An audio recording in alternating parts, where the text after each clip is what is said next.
prazer muito grande reencontrar vocês aqui, ter essa oportunidade de ouvirmos a palavra de Deus.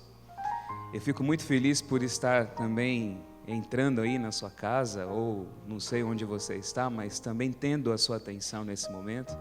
Nós estamos juntos, unidos, já para nos encaminhar para o fim dessa nossa série A Verdade. Nós vamos hoje iniciar o último plano profético do livro do profeta Daniel. Hoje nós estamos num passo final, embora não seja o último programa, mas um dos assuntos finais nós vamos começar a abordar hoje. Hoje eu gostaria de inverter um pouco a forma nossa de realizar aqui o nosso estudo. Nosso estudo sempre é iniciado com alguma coisa que eu falo, eu faço uma oração inicial e depois eu leio o texto. Hoje eu quero fazer o contrário. Eu quero convidar você a abrir a sua Bíblia, e você também que nos acompanha a leitura, abra a sua Bíblia em Daniel capítulo 10. Daniel capítulo 10. O tema é a verdade sobre o mundo dos espíritos. E ao contrário do que alguns possam estar pensando agora, eu não vou falar sobre mortos, sobre vivos, nada sobre isso.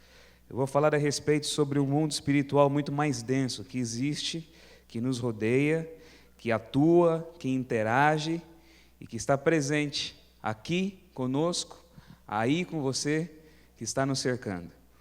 Daniel, capítulo 10, do verso 1 em diante.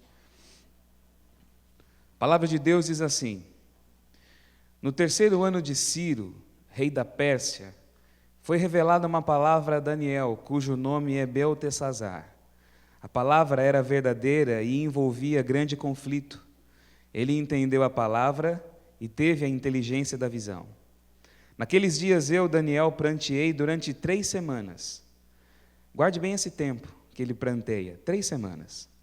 Manjar desejável não comi, nem carne nem vinho entraram na minha boca, nem me untei com óleo algum, até que passaram as 3 semanas inteiras. No dia 24 do primeiro mês, estando eu à borda do grande rio Tigre, levantei os olhos e olhei, e eis um homem vestido de linho, cujos ombros estavam cingidos de ouro puro de Ufaz. O seu corpo era como berilo, o seu rosto como um relâmpago, os seus olhos como tochas de fogo, os seus braços e os seus pés brilhavam como bronze polido, e a voz das suas palavras era como o estrondo de muita gente. Só eu, Daniel, tive aquela visão. Os homens que estavam comigo nada viram. Não obstante, caiu sobre eles grande temor, e fugiram e se esconderam. Fiquei, pois, eu só e contemplei essa grande visão. E não restou força em mim. O meu rosto mudou de cor e se desfigurou, e não retive força alguma. Contudo, ouvi a voz das suas palavras, e ouvindo-a, caí sem sentido, rosto em terra. E eis que certa mão me tocou, e sacudindo-me, me pôs sobre os meus joelhos e as palmas das minhas mãos. E ele me disse: Daniel, homem muito amado, está atento às palavras que te vou dizer. Levanta-te sobre os pés, porque eis que eu te sou enviado. Ao falar ele comigo essa palavra, eu me pus em pé, tremendo.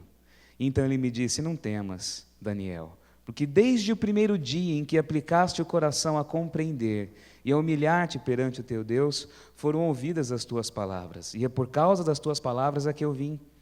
Mas o príncipe do reino da Pérsia me resistiu por 21 dias. Porém Miguel, um dos primeiros príncipes, veio para ajudar-me, e eu obtive vitória sobre os reis da Pérsia. Agora vim para fazer-te entender o que há de suceder ao teu povo nos últimos dias, porque a visão se refere a dias ainda distantes.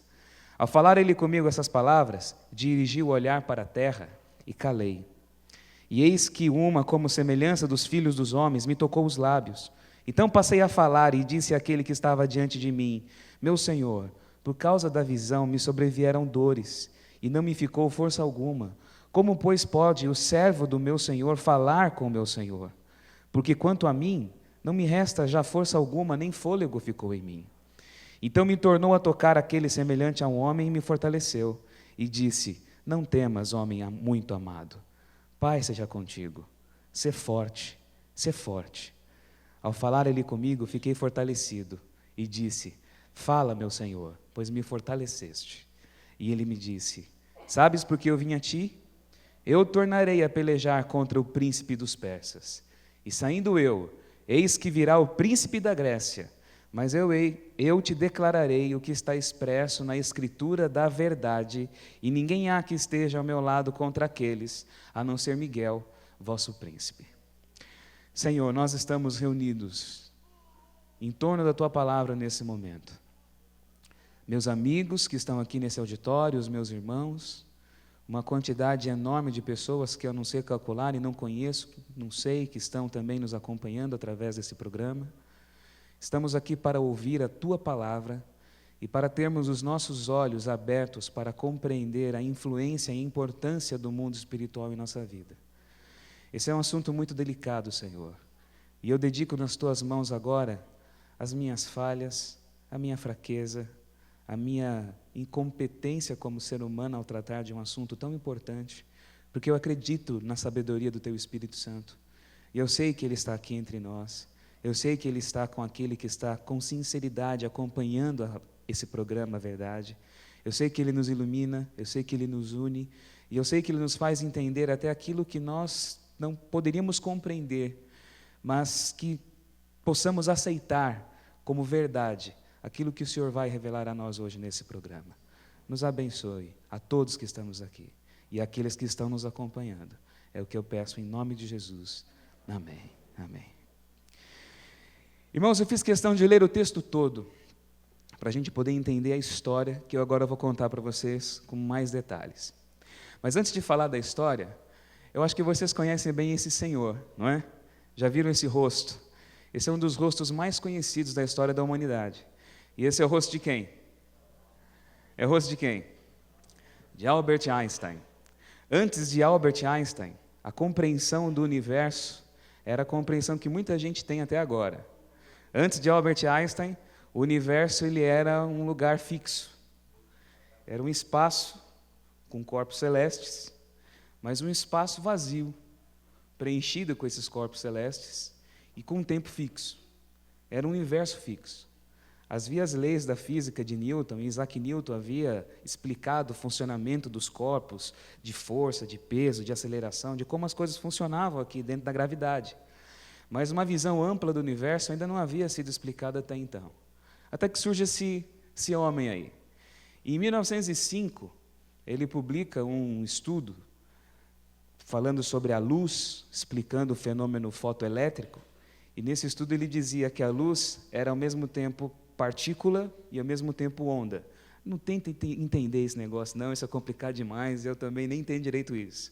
Eu gosto desses assuntos, mas isso é complexo demais, é só a nível de informação para vocês. Quem estiver assistindo aí e entender mais de física sabe o que eu estou querendo dizer. Ele faz esse estudo, publica esse estudo, e logo depois ele começa a desenvolver outras teorias. E ele ficou muito famoso, muito conhecido, primeiro pela teoria da relatividade, que foi conhecida como teoria especial da relatividade e depois como teoria geral da relatividade. Na teoria da relatividade de Einstein, ele mudou todo o conceito que nós tínhamos do espaço e do tempo. Tudo foi diferente e tudo mudou depois dele. Einstein também ajudou a gente a entender a energia e a estudar a energia da matéria. E aquela equação famosa, uma equação que todo mundo sabe, embora pouca gente compreenda o significado dela, né? A não ser aqueles que estudam física mesmo, né? E é igual a m vezes c ao quadrado. Já viram essa equação já alguma vez? Né? Energia é igual a massa vezes o quadrado da velocidade da luz. Essa equação nos explica o que é energia. E ele nos fez entender que nos fragmentos menores da matéria existe uma quantidade incalculável de energia adensada, contida ali. De fato, esse homem mudou a nossa compreensão do universo. E tudo por uma simples questão de observação intuitiva. Einstein era uma pessoa que cresceu, mas ele dizia que a cabeça dele ainda era de criança. Então ele observava as coisas com um pensamento infantil. Olhava e ficava conjecturando, pensando e tentando entender. E foi por causa disso que ele mudou o nosso conceito do universo. Depois de Einstein, o universo não era mais, e não é mais, um lugar vazio, com corpos celestes, cheio lá de estrelinhas e galáxias e com um tempo uniforme em todos os lugares. Não. Depois dele e da teoria da relatividade, o tempo e o espaço se tornaram uma coisa só. O tempo e o espaço é uma coisa só. Nós vivemos na estrutura que é conhecida como espaço-tempo. E ele nos fez entender também que uma das únicas coisas que são constantes no universo é a luz e a velocidade da luz. E é pela velocidade da luz que tudo hoje é medido no universo, as distâncias são medidas. E ele também nos fez entender que não existe um tempo único, uniforme, um agora universal. O universo todo não é aquela coisa fixa, parada, como as pessoas imaginam, como muitos de nós que não entendemos essas teorias imaginavam. O universo, pelo contrário, ele é muito misterioso e ele é dinâmico. O universo, de acordo com a teoria de Einstein, e de acordo com muitos cientistas, ainda está em processo de coisas que estão acontecendo. É por isso que você, às vezes, liga a televisão ou entra na internet e descobre muitas coisas e fenômenos absurdos e estranhos que a ciência e a física vão descobrindo. E Einstein abriu a porta da nossa compreensão para coisas estranhas como essa aqui, por exemplo. Você vê uma estrela hoje no céu. Muitas estrelas que você vê no céu não existem mais. Sabiam disso? Vocês sabiam disso? Que muitas estrelas já morreram, já viraram buracos negros, alguns pequenos, alguns massivos, outros maiores, mas a luz delas está chegando para nós agora. Então, o céu que você vê, na verdade, é uma foto do passado. O céu que você vê hoje não é o que representa a realidade do momentum, o agora que acontece. Em outras palavras, não existe um agora universal. Existe o meu tempo, existe o nosso tempo. Se eu saio do planeta Terra, e se eu fico fora da Terra por alguns anos, ao voltar aqui na Terra, vou encontrar vocês muito mais velhos do que eu, porque a contagem do tempo fora é diferente. E é por isso que a frase famosa de Einstein era a seguinte: o tempo é relativo. Ele falava assim. E coisas estranhas ele ajudou a gente a entender, ou não entender, né? Mais dúvidas do que compreensões ele colocou na mente de muita gente, né? Mas ele mostrou um universo diferente. E sem querer, ele se tornou o avô de uma outra ciência, que ele não gostava, discordava, brigou com os postulados dela até o fim da vida dele, mas que se tornou, de fato, hoje, o grande encanto dos físicos, a física quântica. Quando ele começou a escrever sobre a luz, sobre partículas, sobre o fenômeno fotoelétrico, ele abriu o espaço para o conhecimento de um mundo que a gente não enxerga, de um mundo invisível, de um mundo que é feito de partículas que são menores do que um átomo. E nesse mundo da física quântica, as coisas não são como nós estamos acostumados a ver no mundo das coisas maiores materiais. E o absurdo de tudo, e o que incomodava os físicos, inclusive o próprio Einstein, é que o Einstein achava que o universo ele era fixo. Ele tinha um determinado tamanho, não crescia, não diminuía, só que as teorias dele levaram ele para lutar contra ele mesmo. E ele não aceitava essas ideias da física quântica, que era neta dessas teorias dele. A física quântica hoje ajuda a gente a entender, por exemplo, que uma partícula que está aqui, ela pode ocupar muitas vezes mais que um lugar no espaço. Ela pode ir para dimensões diferentes.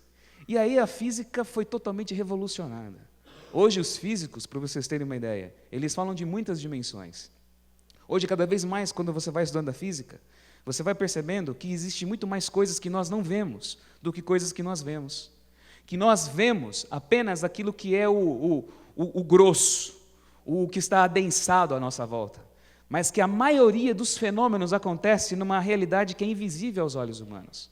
E sem eles perceberem, cada dia que passa, a física vai dando mais base, mais estrutura, mais facilidade de entendimento para o mundo que nós chamamos de mundo sobrenatural. Porque tudo que existe é sustentado por aquilo que não se vê. As partículas invisíveis, que não têm uma forma certa de agirem, elas não agem de acordo com a lógica, elas são imprevisíveis. E a física quântica fala da incerteza. Essas partículas pequenininhas que a gente não vê e não sabe como é que elas são, não sabe definir o comportamento delas, que são totalmente estranhas, esquisitas, elas que dão estrutura para tudo isso que a gente vê e que a gente sabe como funciona e sabe como é. Quer dizer, é uma loucura tudo isso que eu estou falando, não é? Não confunde a cabeça da gente? Vocês estão me olhando assim? Mas é assim mesmo que a gente fica. É uma loucura. E esses físicos que estudam isso também ficam assim. Porque o universo, hoje, ele é mais composto de mistérios e de perguntas do que de afirmações claras e lógicas como era antes no passado. Hoje fala-se da teoria dos multiversos. Hoje fala-se da teoria das cordas. Eu não vou ficar falando sobre isso aqui agora, mas existem físicos que acreditam em outras dimensões. Nós, por exemplo, conhecemos tudo em 3 dimensões. Essa é a nossa realidade aqui nesse planeta. Tudo é tridimensional, não é? As coisas têm altura, elas têm largura, têm profundidade. Então nós vemos tudo em 3 dimensões. Mas a física chega a falar de 9, chega a falar de 11 dimensões diferentes que existem. Muitas dimensões. Há dimensões que estão aqui entre nós agora e nós não vemos, de acordo com a física. Membranas de dimensões que existem entre nós e nós não conseguimos compreender.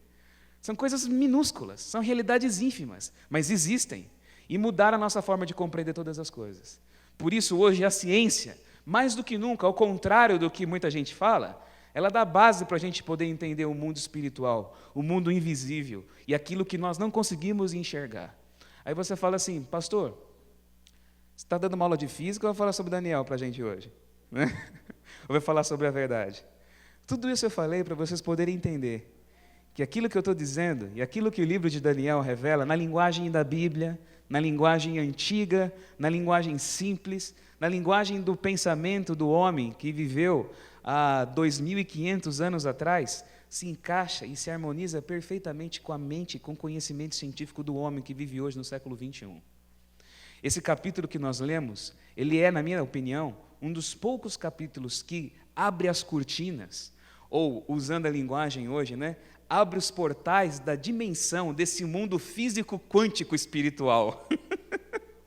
Usando a linguagem da física, não é mesmo? Porque eu acredito, irmãos, que o mundo espiritual é uma dessas dimensões. Ou você duvida de mim?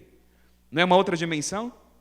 Não é uma outra dimensão física, quântica, que nós não vemos, mas que existe, que está presente, que interage, que está entre nós, que seres que vivem entre nós e nós não conseguimos ver?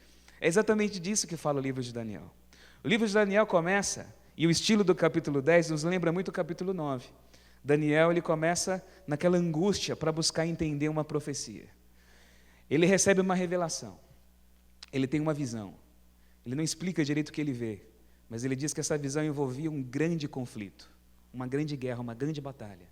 E essa batalha acontece nesses ambientes espirituais invisíveis aos olhos humanos. E é motivado por esse conflito que ele vê, que ele sabe que está acontecendo e que está em andamento, que ele jejua e que ele ora. E ele quebra um costume judaico, porque ele faz um jejum no início do mês. E o primeiro mês do calendário judaico é um mês de festa, é o mês da festa da Páscoa. É o mês que os judeus celebram a festa da libertação do cativeiro do Egito. E até hoje é assim. Até hoje as comunidades judaicas, eles se reúnem, as famílias se reúnem e eles participam de uma ceia em comum chamada Seder, é o jantar de Páscoa, que eles relembram, através da comida e de elementos simbólicos, aquilo que aconteceu, a história do Êxodo, das pragas que caíram no Egito, de Moisés, do faraó, do sangue do cordeiro na porta, livrando os primogênitos da morte, do mar vermelho que se abriu, da libertação que foi concedida e dos escravos que foram transformados num povo pelo poder miraculoso de Deus. Daniel estava vivendo esse mês, o mês da Páscoa, só que ele quebra esse costume da celebração da Páscoa e ele faz um jejum. E ele faz um jejum de quanto tempo? De quanto tempo é o jejum dele? 3 semanas, quer dizer, é um jejum superlativizado, ele exagera esse jejum. É claro que Daniel não ficou 3 semanas sem comer e sem beber nada. Daniel aqui já é um senhor com mais de 90 anos de idade, já está bem velhinho já. Ele começa o livro dele contando a história quando ele era um adolescente, agora aqui ele já é um senhor de idade. O povo de Israel já havia sido liberto por Ciro, já haviam voltado já do cativeiro da Babilônia. Ele, pela idade dele, não pôde voltar, ficou lá. Mas ele recebe essa revelação, e ele faz o seu jejum, e ele está jejuando, orando, quando o jejum dele é interrompido. Da mesma forma no capítulo 9, lembra que ele ora, e a oração dele também é interrompida por uma revelação? O jejum dele é interrompido porque ele tem uma visão, e na visão dele, ele está nas margens do rio Tigre, e ele diz que ele vê um homem sobre as margens do rio, e esse homem, pela descrição dele, não parece nada com aquilo que a gente viu aqui na Terra. É um ser de uma outra dimensão. de uma outra realidade física, de um outro universo quântico. Esse ser que aparece. E ele descreve, diz que o seu corpo era como berilo, os seus pés eram como bronze polido, a sua voz era como a voz de muitas águas, sua veste era de linho finíssimo, havia um cinturão envolvendo o peito dele. E a descrição que ele faz desse ser se assemelha muito com a descrição que o apóstolo João faz de Jesus no livro do Apocalipse. No livro do Apocalipse, quando João descreve, no primeiro capítulo, a revelação de Jesus, ele descreve Jesus nesses termos assim, não humanos, nesses termos minerais, alienígenas, né? Como a gente está vendo aqui, né? Não parece nada humano, né? Olhos de fogo, cabelos brancos, corpo brilhando, o rosto brilhando como o sol, os pés de bronze. É a descrição de João, casa-se perfeitamente com essa descrição de Daniel, capítulo 10, nos mostrando e nos levando a entender que o ser que ele está observando lá no capítulo 10 é o mesmo ser que João viu em Apocalipse, capítulo 1, é Jesus, só que é uma antropomorfização. Estou complicado demais hoje? Estou? Vou ficar mais simples, né? É uma forma, assim, uma humanização, melhor dizendo. Se bem que não é humano, né? Uma coisa dessa não é humana, aparentemente olhando assim, mas é uma forma humana, uma materialização do Jesus pré-encarnado. É isso que Daniel vê. Daniel olha, ele ouve um som de muitas águas que sai da voz desse ser, e ele, na presença de um elemento, de uma revelação tão magnífica, e de um adensamento de uma glória tão forte, ele não resiste, ele cai. Ele desmaia, fica por terra. E aí entra em cena aquele famoso anjo que sempre acompanha, que sempre ajuda, que sempre está presente com Daniel. Quem é? É o famoso anjo Gabriel, que é o anjo assistente de Daniel. E Gabriel, ele tenta reanimar, ele conversa, ele fala com ele. E ele diz assim: fica atento, porque eu agora vou te revelar o que vai acontecer nos últimos dias. Agora, Daniel, você vai receber todo o conteúdo da verdade. O capítulo 10... o capítulo 11 e o capítulo 12 formam uma unidade. Estão divididos na sua Bíblia em 3 capítulos, e é por isso que está dividido para você em 3 programas, mas na verdade é uma coisa só. Então hoje eu estou dando início ao último tema, mas nós vamos tratar nesses 3 últimos programas, porque aqui o anjo vai tratar do assunto geral, tudo aquilo que nós vimos no livro de Daniel, através de símbolos, através de animais, através de lições, através de cálculos, tudo aquilo que nos foi ensinado, agora vai ser dito de forma muito mais direta. E nós vamos entrar em profecias, em acontecimentos que ainda não se sucederam em nossos dias. Nós vamos ver coisas que ainda estarão para acontecer, e que nós temos apenas hoje um pálido reflexo e mais ou menos uma configuração do preparo para essas coisas acontecerem. Então você não pode perder esses programas, porque aqui, como diz o próprio anjo, eu vou te declarar a escritura da verdade. A verdade vai ser declarada, como ele mesmo disse. Ele tenta confortar Daniel, e ele diz assim: Daniel, você jejuou, e logo no início das suas súplicas, no início das suas orações, logo quando você começou a orar, foi dada a resposta à sua oração, e eu vim. Mas, por que ele não apareceu logo? No primeiro dia que você começou a orar, eu vim. Mas por que ele não apareceu logo? Ele dá uma razão. E essa razão você encontra aqui, no texto que nós lemos, no versículo 13. Ele diz assim: mas o príncipe do reino da Pérsia me resistiu por quanto tempo? Por 21 dias. Quanto tempo foi o jejum de Daniel? 3 semanas. Quantos dias temos em 3 semanas? 21 dias. Então ele diz a mesma coisa aqui. O mesmo tempo do jejum foi o tempo em que houve essa resistência.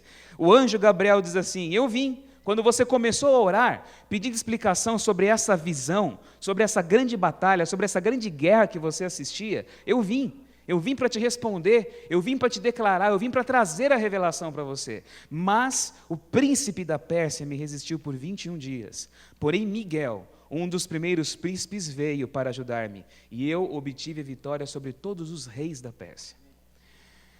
Quem é o príncipe da Pérsia? Aí você pode falar assim: é Dario, é Ciro, qualquer um deles ali. No livro de Daniel, a palavra príncipe nunca está relacionada a seres humanos ou elementos humanos. Sempre são seres espirituais. Lembra do Messias? Jesus? Ele não é chamado de príncipe do povo? Ele não é o príncipe? Não é o príncipe do povo de Deus? Não é o sumo sacerdote? Não é o filho do homem? Não é o guerreiro? Ele é o príncipe. Aqui nós vemos o anjo lutando contra o príncipe da Pérsia. E esse anjo é o anjo Gabriel. De acordo com a tradição cristã que nós temos, abaixo da divindade, Pai, Filho e Espírito Santo, o anjo que assume o lugar do anjo rebelde, do anjo que se revoltou e se tornou Satanás, quem foi? Gabriel. Então, de acordo com a tradição cristã, numa escala de hierarquia, qual é o ser desse mundo universal aí, invisível, espiritual, mais poderoso que existe? De acordo com essa hierarquia? É Gabriel, não é mesmo? Só que Gabriel encontra um oponente à sua altura, ou até mais que ele, porque ele não consegue vencer esse ser. Príncipe da Pérsia me resistiu. E eu pergunto para você, você acha que Ciro, Dario, qualquer um ser humano teria poder de resistir ao anjo Gabriel? Você acha que você pode resistir à influência do anjo Gabriel? Qualquer manifestação de um anjo coloca o ser humano tremendo. Lembra do Belsazar? Ele viu a mãozinha na parede, disse que os joelhinhos dele batiam ali, não é? Ele ficou todo trêmulo assim, o homem afrouxou de vez quando viu tudo aquilo, não é? É claro que aqui não há uma descrição de uma batalha ou uma resistência humana sendo feita aqui, muito pelo contrário. Príncipe da Pérsia é uma denominação para forças satânicas, forças espirituais. Em outras palavras, o próprio Satanás comandando o reino da Pérsia contra o povo de Deus. Gabriel diz assim, em outras palavras, eu lutei contra ele, mas não consegui vencê-lo. Porque lembre-se que Satanás, embora expulso do céu e embora se tornando o anjo mau, ele tem poder, ele é anjo, ele foi um querubim da guarda. Hierarquicamente ele estava acima de Gabriel, não estava? Como Gabriel pode contra ele? Ele não pode. Quem foi em auxílio de Gabriel? Quem foi em auxílio de Gabriel? Miguel. Quem é Miguel? Essa é a grande pergunta. Muita polêmica, ou muita dúvida, muita discussão é feita a respeito de Miguel. E antes de falar, meus irmãos, o que eu tenho para dizer, que é curto, rápido, e vai ser o final aqui do nosso estudo, eu quero só desvendar para vocês essa personalidade, que não é mítica, é real, e aparece aí no livro de Daniel, como sendo Miguel. Quem é Miguel? A palavra Miguel em hebraico, vocês estão vendo aqui escrito em hebraico é Mihael, e lê-se da direita para a esquerda, Mihael, que significa o quê? Quem como Deus. Em outras palavras, quem como Deus, ou quem é como Deus. Na verdade, o nome, ele pode ser tanto uma afirmação, como também pode ser uma pergunta. Aquele que é como Deus, ou quem é como Deus. E esse nome, ele surge nas Escrituras, sempre em ocasiões específicas. E esse nome sempre é colocado sobre o líder, o guerreiro, o príncipe, o chefe dos exércitos celestiais de Deus. É por isso que na tradição cristã católica tem o arcanjo Miguel, guerreiro, né? Ele está sempre lá com a asinha e com a espadinha na mão, né? O arcanjo Miguel, São Arcanjo, ou São Miguel Arcanjo, como fala, né? Na tradução ali, né? Ele é o príncipe. A tradição judaica diz que ele é como se fosse o patrono, o padroeiro, entre aspas, só para usar uma linguagem cristã, para a gente poder entender, tá? O padroeiro do povo judeu, não é? Mas quem de fato é Miguel? Quem é esse ser? Quem é esse líder? Essa visão de Daniel, ela nos lembra uma outra visão muito parecida de um homem que teve contato com esse mesmo ser, que foi Josué. Na Bíblia nos fala que Josué diz que ele estava ao pé da cidade de Jericó, para poder atacar Jericó. Quando ele levantou os olhos e olhou, e eis que se achava em pé diante dele um homem, que trazia na mão uma espada nua. Chegou-se a Josué e lhe disse, és tu dos nossos ou dos nossos adversários? Josué viu esse homem com a espada na mão e falou assim, você é dos nossos, do nosso exército ou é dos nossos inimigos? E a resposta dele foi a seguinte, não, sou príncipe do exército do Senhor e acabo de chegar. Então, quando Josué ficou sabendo disso, qual foi a reação dele? Então Josué se prostrou com o rosto em terra e o adorou. Nenhum ser é digno de adoração. E em todas as escrituras você vê os anjos rejeitando a adoração humana. Agora, esse daqui não rejeita a adoração.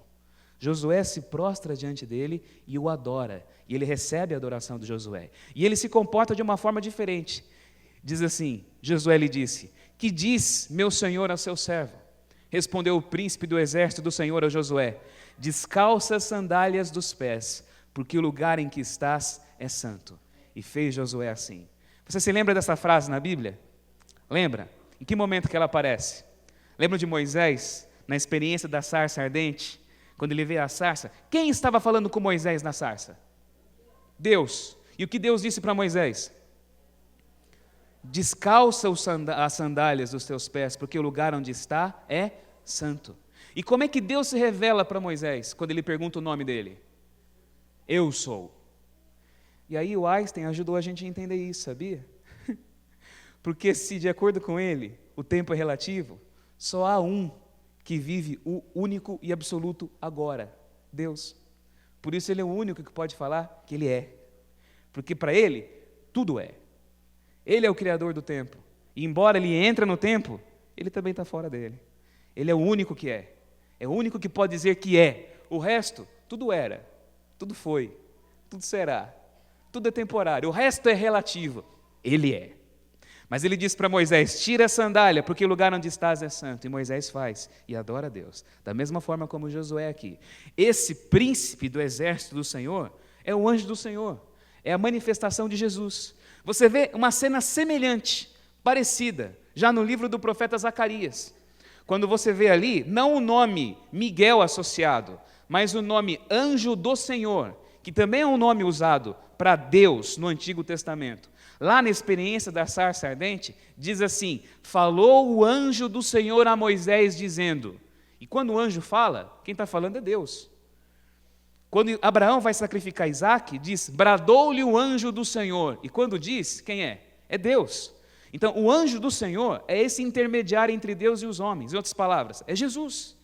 É a manifestação de Jesus antes da encarnação.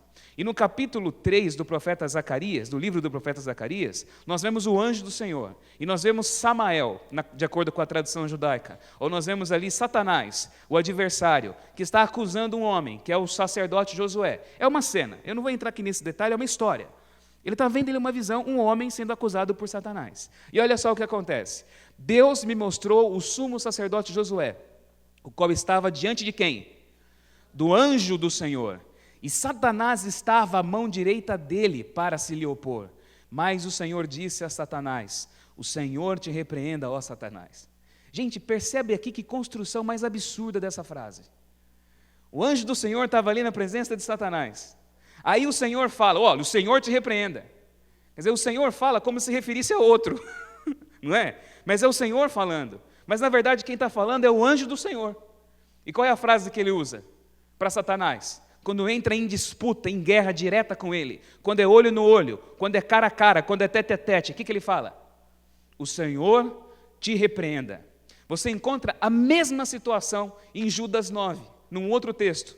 Contudo, aqui vem o arcanjo Miguel, aí vem um título para ele. O arcanjo Miguel, quando contendia com o diabo e disputava a respeito do corpo de Moisés, Moisés havia morrido e ele estava ali para ressuscitar Moisés, quando disputava a respeito do corpo de Moisés, não se atreveu a proferir juízo infamatório contra ele, pelo contrário, ele disse, o Senhor te repreenda, a mesma coisa. O arcanjo Miguel, o anjo do Senhor, o príncipe do exército do Senhor, percebe que são descrições que se referem ao mesmo ser. O mesmo ser, que lá em Daniel é chamado de Miguel. No livro do Apocalipse, quando fala da guerra celestial, quando fala de uma batalha que houve nesse mundo físico, invisível, dos seres espirituais, nas forças do bem e do mal, dos exércitos dos anjos de Deus e dos exércitos dos anjos revoltosos de Satanás, diz assim, Apocalipse 12, versos 7 e 8, houve peleja no céu, Miguel e os seus anjos pelejaram contra o dragão, também pelejaram o dragão e seus anjos. Todavia, não prevaleceram, nem mais se achou no céu o lugar deles. Aqui quem luta contra Satanás? Quem luta contra Satanás? É Miguel. Miguel que é o arcanjo. Ele luta contra Satanás e ele vence. Por quê? Porque ele é mais forte. Ele é mais poderoso. Não há nenhum outro ser maior em força do que ele. Ele expulsa Satanás e não há ninguém que possa lhe opor. A Bíblia diz em 1 Tessalonicenses 4, verso 16, aqui a palavra arcanjo aparece e nos fala do dia da ressurreição. E diz aqui que na ressurreição, o Senhor mesmo, dada a sua palavra de ordem, ouvida a voz de quem? A voz do arcanjo, e ressoada a trombeta de Deus, descerá dos céus, o Senhor Jesus, os céus vão se rasgar e a glória dele vai se manifestar. e os mortos em Cristo ressuscitarão primeiro. A voz do arcanjo é ouvida pelos mortos, diz aqui esse texto. E é o ouvir da voz do arcanjo que faz com que os mortos se levantem do pó. Agora, quando você lê o texto de João 5, verso 25, Jesus falando da ressurreição, ele diz assim: em verdade vos digo, que vem a hora e já chegou, em que os mortos ouvirão a voz de quem? Do Filho de Deus. E os que a ouvirem, viverão. Eu fiquei um tempão lendo vários versos da Bíblia para você, e conduzindo vocês aqui, você aí em casa, nessa sequência de textos bíblicos, que não foram aleatoriamente escolhidos, pelo contrário, foram colocados numa sequência, para vocês entenderem uma coisa. Quem é o único semelhante a Deus? Jesus. Obviamente, quem é o príncipe do exército de Deus? Não é ele que é atacado lá em Daniel capítulo 8? Quem é esse ser que aparece ali, misterioso, descrito como Jesus lá em Apocalipse capítulo 1 para Daniel? Jesus. Quem é o arcanjo Miguel? E se você procurar na Bíblia, você pode pegar a sua Bíblia e procurar pela palavra arcanjos. Você nunca vai encontrar essa palavra no plural, porque não existem arcanjos. Existe o arcanjo. Sabe o que significa arcanjo? Arcanjo vem de duas palavras gregas, arque, angelos. Arque é chefe, principal, e angelos é o quê? Anjo, ou seja, é o chefe dos anjos, é o dono dos anjos. E quem é o chefe dos anjos? Os anjos obedecem à voz de quem? A voz de Miguel, a voz de Jesus. E ele assume esse nome Miguel sempre quando ele está em conflito contra Satanás. Sabe por quê? Porque lá no céu houve um anjo que pretendeu ser quem? O que ele quis ser? Deus. Ele achou que ele podia ser igual a Deus. Então, quando Jesus luta contra Satanás, de forma proposital, ele assume o nome de Miguel como uma provocação e como uma afirmação. Quem é semelhante a Deus? Você pensa que é semelhante a Deus? Só um há semelhante a Deus. Ninguém há semelhante a Deus, a não ser o príncipe dos exércitos do Senhor. Amém, irmãos? Amém. Ninguém há semelhante a Deus. Ninguém há semelhante a Deus. Todos esses textos da Escritura nos ajudam a entender que Miguel é Jesus. E Gabriel diz assim: olha, eu tentei lutar contra Satanás, mas eu não consegui. Mas quando Jesus veio, aí eu obtive vitória, não somente sobre ele, mas sobre todos os reis da Pérsia. Em outras palavras, qualquer projeto, qualquer decreto, qualquer ideia, qualquer planejamento, qualquer mover, qualquer concepção feita nas cortes dos reinos persas contra o povo de Deus já estão frustradas, porque Miguel de antemão já obteve a vitória, e o príncipe da Pérsia vai passar, mas quando o príncipe da Grécia chegar, eu também vou lutar contra eles, com Miguel, e vou obter a vitória em favor de vocês. É isso que ele está dizendo aqui. Nessa batalha espiritual, a vitória já foi garantida antes. Enquanto Daniel estava aflito, sofrendo por aquilo que iria acontecer, o anjo já havia assegurado que a vitória já estava acontecendo, e a vitória já havia sido garantida. Meus irmãos, nós estamos cercados de um mundo espiritual. Como eu disse para vocês, e aqui é a minha forma de enxergar, pode parecer absurdo, pode parecer maluco, pode parecer estranho o que eu vou dizer para você, mas é a minha forma de acreditar, tá bom? É a minha forma de acreditar. Você tem toda a liberdade para discordar do que eu vou dizer. Sabe por que eu estou dizendo? É a minha simples forma de entender, no meu entendimento pequenininho, limitado, fraquinho aqui de ser humano. Mas eu creio que os anjos, eles foram muito mal representados durante séculos e séculos na iconoclastia cristã, nas figuras cristãs e nas historinhas, como a gente costuma ver. Anjos e demônios. Os demônios sempre foram pintados, né, como aqueles seres meio bode, meio morcegos, né? Não é assim? Com aquele tridentezinho, né? E os anjos sempre gordinhos, fofinhos, barroquinhos, né? Ali aquela coisinha assim, né? Toda linda, então com aquelas formas femininas, delicadas, já viram, né? Uns anjinhos assim, né? Meio anjinhos demais assim, né? Uns anjinhos muito angelicais, né? A gente vê assim, né? Sempre ali, assim. Então esse conceito de anjo, de mundo espiritual que se teve durante séculos. E isso fez com que o homem, a humanidade, não conseguisse entender e discernir o que de fato são esses seres. Esses seres são super seres. São seres de outra dimensão. E agora estou usando a linguagem física científica para ajudar a gente a entender isso hoje nos nossos dias. São seres transdimensionais. Por quê? Porque eles habitam numa outra dimensão, mas eles entram na nossa dimensão. Você vê anjos, por exemplo, comendo churrasco com Abraão. Não é? Eles vão lá, comem com Abraão, comem carne, comem pão. Eles participam lá da refeição com Abraão. Você vê os anjos andando pela terra como homens, anjos humanizados. Você vê anjos, por exemplo, que demandam sacrifícios de Deus e somem na fumaça, como aquele que vai aparecer para anunciar o nascimento de Sansão para a família dele. A fumaça do sacrifício sobe e ele vai subindo junto, ele desaparece. Ou então você vê anjos que humanamente são tão bonitos, e despertam um sentimento de sensualidade tão grande naqueles que os veem, que faz com que o povo lá de Sodoma e Gomorra tenha desejos sexuais por eles. Lembra da história? Os homens lá de Sodoma e Gomorra, quando veem os anjos, se sentiram tão fisicamente atraídos por eles, que Ló falou assim, olha, eu tenho aqui 2 filhas que são virgens. Não, traz esses caras aí, porque a gente nunca viu ninguém tão... Esses são gatos demais. Traz esses gatos para a gente aí. Né? São anjos. É mesmo? Eles entram nessa dimensão. E os anjos interessantemente, eles vão acompanhando essa evolução da percepção espiritual do ser humano. Porque à medida que você vai vendo a história bíblica, na medida que a história bíblica vai se desenvolvendo, eles vão aparecendo e se revelando em múltiplas formas. E depois do cativeiro da Babilônia, os anjos adquiriram uma aparência muito mais espiritual do que eles haviam antes, do que eles tinham antes. Porque antes eles pareciam muito humanos, de acordo com as descrições que nós vemos em Gênesis, em Êxodo, em Juízes. Mas eles vão se tornando seres cada vez mais complexos. Ezequiel, por exemplo, descreve os anjos numa descrição que, quando você lê, aquilo parece um OVNI, parece um disco voador. Aquela plataforma com Deus e os anjos sustentando embaixo ali. Não é? Você vê, por exemplo, no Apocalipse, anjos cheios de olhos. Olhos por dentro e por fora, olho por tudo quanto é lado. Parece olho de mosca angelical, não é? Multi-olhos, né? Olhos por dentro, louvando a Deus e cantando Santo, Santo, Santo é o Senhor dos exércitos. Cobertos de asas, querubins, serafins, feitos de fogo. Seres que são assim indescritíveis. Você percebe anjos que têm o poder de entrar na inconsciência do ser humano, de se comunicar com o inconsciente do homem, como os anjos que falaram lá, como o anjo, melhor dizendo, que falou com José.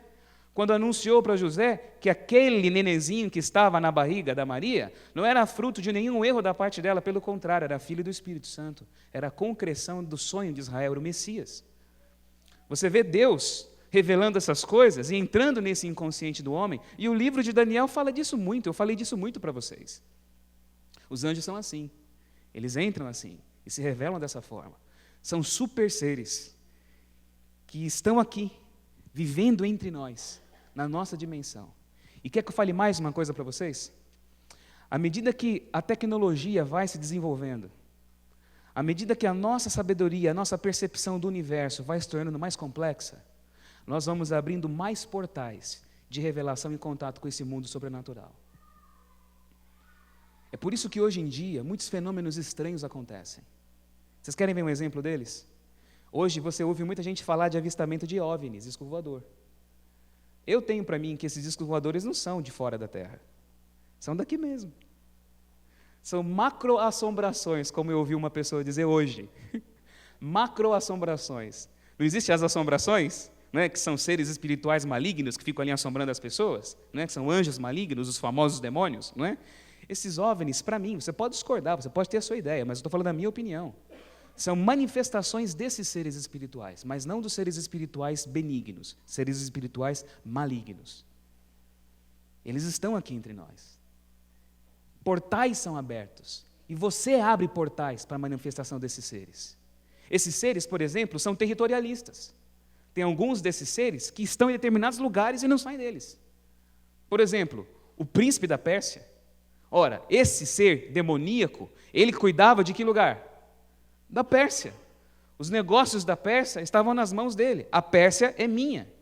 Você vê o exemplo disso na história do Gadareno, lá do Evangelho de Marcos, especialmente no capítulo 5. Daquele homem possesso, lembra? Quando Jesus vai expulsar a legião, qual é o pedido dos demônios? Por favor, não nos expulse para fora do quê? Do país. Porque havia toda uma relação ali construída, havia toda uma relação que existia entre aqueles seres espirituais e aquela comunidade. Aquela comunidade vivia debaixo de opressão. Aquela comunidade havia sido possuída e repossuída por muitos poderes, por muitos governos. Aqueles seres espirituais haviam tomado conta da cultura daquele lugar. Aquele povo carregava uma cultura pesada, espiritualmente contaminada. E aquele homem endemoniado era um porta-voz, porque ele era o único que falava. Ele era o único que falava lá, ó, legião é meu nome. E legião é uma expressão para um agrupamento de romanos, não é? E ninguém fazia nada. Ele era o doido de todo mundo ali. Ele era o bode expiatório do povo, não é? Ele era a voz de todo mundo. Ele era o maluco da casa. Deixa ele lá. É sempre bom saber que tem alguém pior que eu, porque ele me faz me sentir bem. O gadareno era desse tipo. Mas você vê as forças espirituais usando isso, em níveis diferentes de possessão. A possessão individual, a possessão da cultura e essa possessão espiritual coletiva. Os seres espirituais estão entre nós, tanto os anjos do bem como os anjos do mal. Nós chamamos de anjos, mas são super seres espirituais numa realidade muito maior do que a nossa. É esquisito falar assim, mas eles estão aqui entre nós, vivendo no nosso meio, agindo entre nós. E nós estamos cada vez mais abrindo portais. Foi assim antes do dilúvio. Na época antes do dilúvio, a humanidade desenvolveu a tecnologia de uma forma como nós não conseguimos compreender. Até experiências genéticas eram realizadas. E demônios agiam com a humanidade. Hoje, nós estamos vivendo em dias semelhantes. E por isso, coisas sobrenaturais, acontecimentos estranhos, portais estão sendo abertos. E esses seres estão tendo contatos cada vez mais próximos e intensos com a humanidade. Vocês estão assustados comigo? Eu estou vendo vocês assim, né? Todo mundo assim, né? Com uma cara assim, né? Falando, né? Mas isso é verdade, gente. E o livro de Daniel mostra essa realidade. E sabe por que mostra essa realidade? Porque olha só, diz o texto que o anjo Gabriel, por força de Jesus, Miguel, havia obtido a vitória contra todos os reis da Pérsia. Mas sabe o que aconteceu quando o povo voltou do cativeiro? Olha o que diz aqui o texto. Isso aqui é o texto de Esdras, contando a história deles, depois que eles voltaram do cativeiro, para reconstruir o templo. Ouvindo os adversários de Judá e Benjamim, que os que voltaram do cativeiro edificavam o templo ao Senhor, Deus de Israel, então as gentes da terra, o povo que estava lá, os que não eram judeus, desanimaram o povo de Judá, inquietando-o no edificar. Alugaram contra eles conselheiros para frustrarem o seu plano, todos os dias de Ciro, rei da Pérsia, até o reinado de Dario, rei da Pérsia. Eles foram começar a obra, mas o povo lá começou a desanimar. Criticaram, montaram seus esqueminhas, escreviam cartas, difamavam o povo, e o povo desanimou, e a obra de Deus parou, pelo desânimo do povo. Mas a vitória já havia sido garantida. Não foi o que o anjo havia dito? Eu obtive vitória sobre todos os reis da Pérsia. Mas eles ficaram desanimados. E diz aqui, olha, eu bati aqui, andei bastante, né? Todos os dias de Ciro, até o reinado de Dario. Esse povo se prostrou em desânimo, porque eles não enxergaram diante deles nada além da impossibilidade da execução daquilo que Deus queria. Essa é uma verdade importantíssima. E essa é a grande verdade do capítulo 10 de Daniel, que eu quero encerrar com vocês aqui agora. Esses seres espirituais, eles se alimentam daquilo que nós oferecemos para eles. Eles se alimentam da nossa produção, da nossa cultura. Você acha que você é vítima do diabo? Você acha que você é vítima dos demônios? Se você se pensa de vítima, se você se coloca de vítima, você pode estar redondamente enganado. E você pode estar sendo cegado a um processo que ele está realizando aqui em nosso meio. Quero fazer uma pergunta simples para vocês aqui agora. Se o diabo desaparecesse, se todos os demônios fossem embora agora, do planeta Terra, esse mundo ia virar o paraíso lá de Apocalipse, capítulo 22? Hein? Ia ficar tudo bom? Por que não? Porque o pior diabo de todos é você. O pior diabo de todos sou eu. Eu me tornei meu próprio mal. Vocês entendem? E sabe quem está dizendo isso para a gente? A Bíblia fala isso. Paulo diz isso em Colossenses, diz o seguinte, olha, Jesus, quando morreu na cruz, cancelou o escrito de dívida que era contra nós, que constava de ordenanças, o qual nos era prejudicial, removeu-o inteiramente, encravando-o na cruz, e despojando os principados e as potestades, publicamente os expôs ao desprezo, triunfando deles na cruz. Quando Cristo morreu na cruz, toda a nossa culpa, toda a nossa inadequação, toda a nossa ambiguidade, toda a nossa desgraça, toda a nossa maldade, o nosso eu pecado, porque o pecado, como eu disse para vocês, não é só ação, o pecado é a minha natureza. Ele sorve tudo isso para Ele, carrega na carne dEle, rasga na carne dEle, prega na cruz e vence. É isso que Ele faz. E com isso, Ele esvazia o diabo. As potestades e os principados espirituais são esvaziados pelo poder do sangue da cruz de Jesus. Eles não têm nada mais em mim. Eles não têm nada mais em você. O que é despojar? Essa é uma linguagem militar.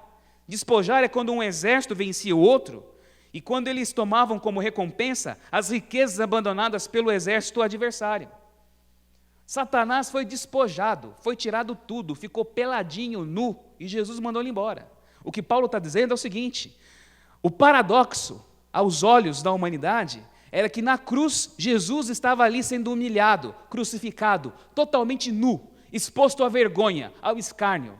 Mas é na vergonha, na nudez, no escárnio de Jesus que ele estava expondo diante do universo espiritual que nós não vemos, a vergonha e a nudez, o mundo espiritual maligno. Eles foram despojados, eles não têm nada em mim, nada em você. Amém? Então por que a gente tem tanto medo do diabo e por que ele tem tanta força na nossa vida? Sabe por quê? Porque olha também o que Paulo diz aqui: revesti-vos de toda a armadura de Deus, para poderdes ficar firmes contra as ciladas do diabo. Porque a nossa luta não é contra a carne e o sangue, e sim contra os principados e potestades, contra os dominadores deste mundo tenebroso, contra as forças espirituais do mal nas regiões celestes. Gente, tinha muita coisa que eu podia falar para vocês sobre isso, muito, mas o tempo não dá, e um programa só não dá para falar sobre isso. Mas uma coisa só eu digo para vocês: Satanás hoje ele é municiado com aquilo que você coloca nas mãos dele. As armas que ele usa contra você, é você que põe na mão dele. As espadas, as lanças, a mentira, o ódio, o desafeto, o amor, tudo isso que você recebe na sua vida é você que planta. A palavra diz: aquilo que o homem vai plantar, isso também ceifará. E essa realidade espiritual é descrita aqui, de maneira clara, patente aos nossos olhos. Satanás não tem nada, ele foi esvaziado por Jesus, mas se ele obtém poder sobre a sua vida, é porque você está fornecendo para ele os elementos para ser vitorioso sobre você. Qual é a verdade de Daniel capítulo 10? Satanás já foi vencido. Miguel, nosso príncipe, já lutou no seu lugar. A vitória já foi dada. Agora, por que você não vive vitória? Porque como povo de Israel, os nossos olhos ficam fixos no desânimo. A nossa mente fica entorpecida pela visão do fracasso, pelo sentimento da derrota. E nós vivemos aquele paradigma de Maria Madalena na frente do túmulo vazio de Jesus na manhã do domingo da ressurreição. Tudo era vitória, tudo era sinal de vitória, tudo era sinal de vida. Mas ela não vê anjos. Ela vê, onde é anjos, ela vê pessoas. Onde é Jesus, ela vê o jardineiro.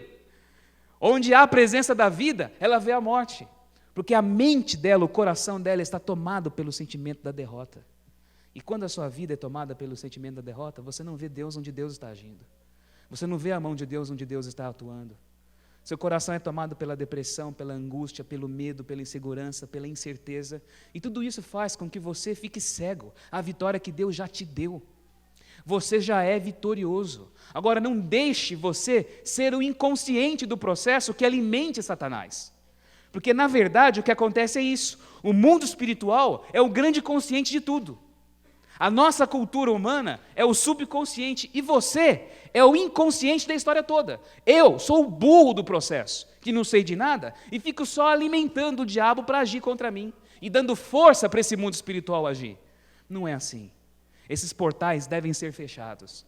E sabe como que você pode entrar no mundo espiritual? E sabe como que você pode lutar nesse mundo espiritual? Sabe qual é o seu acesso nesse mundo espiritual? E aqui eu vou dizer uma coisa também que pode parecer absurda, mas eu creio que um princípio quântico, poderoso, universal para isso, é a oração. A oração para mim é uma coisa de natureza quântica. Ela entra nessa dimensão e ela atua. As palavras não importam. O que importa é você dar espaço, é você permitir, é você confiar, é você ter fé, é você se abrir a Deus, é você se apoderar da vitória que já foi dada. Daniel orou e por isso ele foi muito amado, porque ele orou e por isso a vitória foi dada e o coração dele foi pacificado. Hoje a vitória já foi dada para você. Então para de olhar o negativismo à sua volta, tira os seus olhos do chão, olhe para a ação divina e creia que aquilo que Ele fez por você já está feito. As potestades e os principados já foram colocados à vergonha, já foram esvaziados e você já teve a vitória. Nosso tempo já passou, mas eu quero terminar lendo um texto da palavra, só esse texto, e quero orar com vocês aqui agora, tá bom? É um desespero para o povo que está gravando, quando eu passo o tempo. Mas eu não posso deixar de compartilhar com vocês, e com você que está assistindo, o texto de Romanos, capítulo 8, versículo 38, versículo 39. Se você tem Bíblia, abra a sua Bíblia. E se a sua versão for a mesma versão que a minha, eu gostaria que você lesse em voz alta junto comigo. E você aí, onde você está, na sua casa, qualquer lugar, a não ser que o lugar seja muito inapropriado. Se não for apropriado, repita, quietinho. Mas se você puder e não for taxado de doido, leia em voz alta comigo também. Romanos 8, verso 38 e verso 39, diz assim: porque eu estou bem certo, vamos ler todos juntos? Porque eu estou bem certo de que nem a morte, nem a vida, nem os anjos, nem os principados, nem as coisas do presente, nem do porvir, nem os poderes, nem a altura, nem a profundidade, nem qualquer outra criatura poderá separar-nos do amor de Deus que está em Cristo Jesus, nosso Senhor. Louvado seja o Senhor, meus irmãos. Amém. Nós te louvamos, Senhor, porque sabemos que não há dimensão, não há ser, não há super ser, não há realidade, não há anjos, não há demônios, não há nada, nem a morte, que pode nos separar da grandiosidade do teu amor. E nós te louvamos por saber que o teu amor e que a vitória que foi conquistada na cruz em nosso favor é nossa. E nós podemos viver essa vitória. Por isso eu peço hoje, pelo poder e pelo nome de Jesus, que o poder de Jesus exorcize de nossa vida toda a força maligna que está plantada. Que Ele tire de nós, do nosso coração, a obra do mal. Que Ele tire de nós, do nosso coração, os poderes desses principados das trevas, que Ele tire da vida desses que estão nos assistindo, essas garras malignas, que essas pessoas que estão nos vendo e ouvindo possam obter a libertação, possam viver a liberdade, que o Senhor nos coloque em novidade de vida, e a vitória que já é nossa, possa ser experimentada com alegria por cada um de nós. É o que nós te pedimos e agradecemos, em nome de Jesus. Amém, Senhor. Amém. Amém.